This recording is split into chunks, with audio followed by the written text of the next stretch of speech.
For this question, we are given the data that we have the equation d square y plus 4dy plus 3y is equal to 4 multiplied by x multiplied by e to the power of minus x, where we have dy is equal to 0 and y is equal to 0 when the value of x is equal to 0.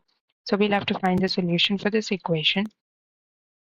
So we can say that the arithmetic equation will be m square plus 4m plus 3 is equal to 0.